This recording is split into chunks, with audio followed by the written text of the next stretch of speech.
Bismillahirrahmanirrahim. Kış gelip aylanın bardığı kar bolup, bardığımız жыргалчылыкка вакытка бөлүнүп отурабыз. Карасаң, тоону карасаң дагы кар, үйдүн астын карасаң дагы кар, кайсы жакка барсаң бардыгы кар. Аппак болуп. Өзгөчө көчө дагы кар. Көчө дагы кар. Жанагы чаңда кирлер бардыгы кетип, мындай чындап айтсам, адам сүйүнө турган, кубана турган вакыт болуп турат да. Алла Тааланын керемети окшойт да. Биз дагы бозотуп, чаңдатып, баанча киргетсек, Алла Таала бир жолу мезгил менен турат, тазалап турат. Тазалап, жууп турат да. Алла Таалам жүрөктөрүбүздү дагы ушундай кар бул шөйрөнүн кирин тазалап кеткендей, Алла Таалам биздин жүрөктөрүбүздү дагы ушундай тазалап кетсин деп Алла Тааладан сурайбыз. Пайгамбарыбыздын улуу хадиси бар эмеспи? Ооба. Иманы толук болбойт эгерде ошол кошунасы ал адамдын зыянынан соог албаса деген хадис бар эмеспи? Жана баягы башында айтып өттүңүз, пайгамбар саллаллаху алейхи вассаламдан эки ланат кылыш эки нерседен этат болгон. Кола кошунага, жалпы адамдарга зыян берүүчү нерселерден эскертүүлөр көп келген. Ла дарара ва ла дарара. Башка биреулерге эч кимге зыян бербегиле. Адамдардын эң жаманы ошол адамдын зыяндуу болгондугу депчи. Ошол менен эле биргеликте тедирисинче адамдардын эң жакшысы, адамдарга эң пайдалуусу. Хадистин экинчи туура мааниси дагы ошол. Адамдардын дагы эң жаманы адамдарга зыян бергендиги деген маани келип чыгат да. Ошон үчүн айтсаңыз, бүгүнкү күндө кар туурасында, ушул кошуналар туурасында эмне дейт элеңиз? Бизде Санжар адамдарда ушундай бир көз караш калыптанып калыптыр. Менин короом таза болсо болду, башкасына башым оорубайт деген. Мен ушунчалык таң калдым. Өзгөчө кече мына ушул биз отурган кар жааган күнү карасаңыз, шашылып эртең менен туруп көчөнүдөн баратсаңыз, каттуу эшиктин астын тазалап аткан болот. Ал тазаланган карды үйдүн астынан көтөрүп келип туруп, эл баскан жолго таштап атышат.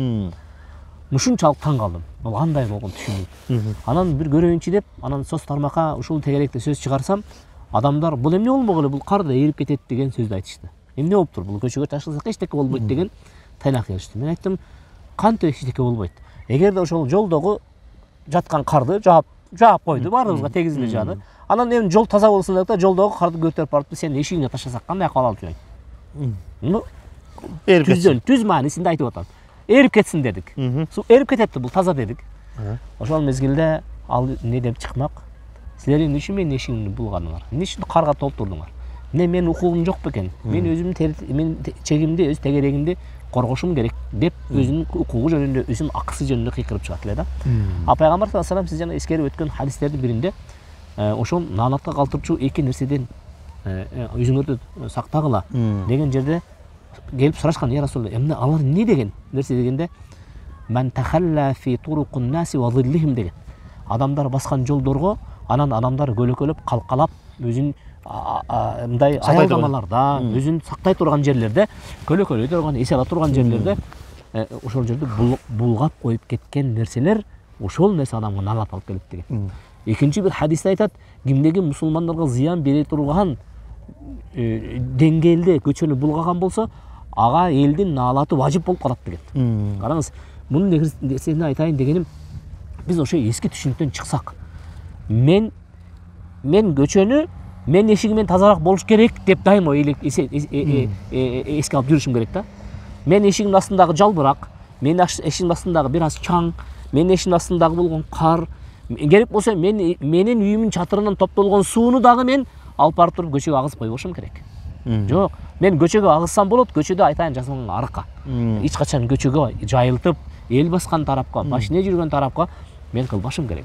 Бул динибиздин үйрөткөн эмеси, эрежеси ушул. Эң жөнөкөй кар эле. Эң жөнөкөй кар. Эч кимге зыян бербей, ошо ордунда эрип кете турган болсо да. Ошол мусор катары саналган ошо күрөлгөн карды алып барып туруп көчөгө ташап коюу, бул түздөн түз периштелерден, түздөн түз адамдардан наалатты алып келип, Кудай Тааланын карына калтырган нерсе. Эң жөнөкөй нерсе.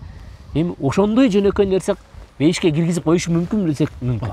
Пайгамбар саллаллаху алейхи вассалам айтат, бир киши адамдар басып өтүп аткан жердеги кичине өсүп калган мондай болгон дарактын чырпыгын дейт да, шагын. Адамдар басат эле ушул жерден. Ушуга калага бергендиктен бул киши келди дагы сындырып алып койду дейт да. Алла Таала ушун үчүн буга кечирим берип, өз ишине киргизди дейт да. Ошондуктан айтат элем, биз жеңил көрүп аткан иш, бул кар да эчтеке эмес. Эл баскан көчөгө эмне болуптур, кар таштап койсо деп жеңил көргөн менен Мунун күнөөкөрчүлүгү Алла таанын астында абдан чоң. Ооба. Эгерде ээрип кетсе. Ээрип кетсе. Эгерде ээрибей калса, ал жерде көп коркунучтуу бар да. Машина келип тайып кетиши мүмкүн. Башка машинаны сүзүп кетиши мүмкүн. Токтойн деп тормоз берген болсо, кармабай башка адамды сүзүп кетиши мүмкүн. Ооба. Аркасынан карап көргөн болсоң, ушундай коркунучтуу нерселер чыгып кете берет да. Анан ошол эле убакта имандын эң төмөнкү даражасы адамдарга зыян берген жолдогу ошондой чуук чырпыкты алып койгондугу болуп атпайбы? Имандын эң төмөн. Эми ошону эле тезирээк айтсаңыз. Эми анда эмне келип чыгып баратат анда? Ошол эң коркунучтуу. Иман капырдын жашында жашайбыз деген. Имандын эң алсызы, эң жок дегенде иманың опшун менин иманым жок. Эң күчүм жеткен нерсең ушу жолдогу нерсени алып коюш керек болгон болсо, урматтуу бир туугандар, аны көчөгө чыгып, кардын бардыгын, мусордун бардыгын жада калса даараткананын немелерди сыртка агызып койгондар бар. Кирдин суусун акканда, кирдин суусун агыза же болбосо жанагы кальцийлорду немелерди оңур койтуп чыгарып коет. Элдин балдары өтөт. Канчалаган зыян тийет. Ошон үчүн урматтуу туугандар, ушул хадистерде айтылгандай, аяттарда айтылгандай, Алла Тааланын айтканына, пайгамбарыбыздын айтканына өзүбүздүн урп-адатка деле туура эмес. Адамгерчиликке жатпайт. Элестетсеңиз, сиз чыккан болсоңуз, жанагы кирдин суусу агып турат, чыттанып, кошунаңыз астыңыздан өтүп барат. Кантип жүзүң карайсың? Мен бүгүн ошого бир күбө болдум. Жаш жигит кошунасы карды алып чыгып, үйүнүн астынан көчөгө ыргытып атат.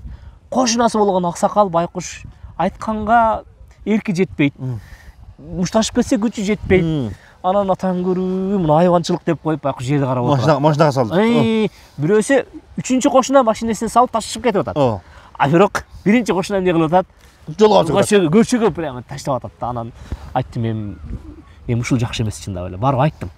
Айтсам эчтеке болбойт деп. Бул жерде постепенно эрип жок болуп кетет дейт. Алла Таалам бардыгыбызга, кошуналарыбызга зыян берүүдөн сактасын. Ынтымакта, ийгиликте, жыгалтчылыкта жашайлык. Алла Таалам барыбызды жүзүбүздү эки дүйнөдө жарык кылсын. Кыямат күнүндө мына ушундай суук болгон, азаптын сууктун, кыямат күнүндө бир сууктун дагы бир түрү, суук менен дагы азапталат экен. Алла Таалам кыямат күнүндөгү ушундай азаптардан барыбызды сактасын деп айтат элек. Эки дүйнөдө Алла Таалам барыбызга бактылуу кылган болсун. Ассаламу алейкум ва рахматуллахи ва баракатух.